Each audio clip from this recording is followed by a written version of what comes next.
নমস্কার, আমি টুলটুল দাস। আমি বরানগর সঞ্জীবনীতে আমার কিছু সমস্যা নিয়ে আসি, ডক্টর চিরঞ্জিত ঘোষকে দেখাই।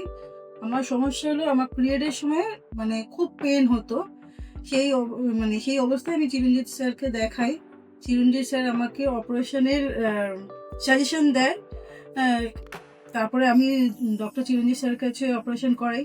অপারেশনের পর আমি আজকে দেখাতে আসি। আমি এখন পুরোপুরি সুস্থ, সব দিক দিয়ে ফ্রি ভাব রয়েছে শরীরে। আমি ভালোও রয়েছি এখন।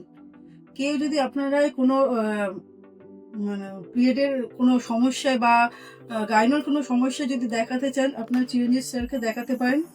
খুব ভালো ডক্টর বাবু। উনি খুব যত্ন সহকারে অপারেশন করেন, যত্ন সহকারে দেখেন। এইটুকুই।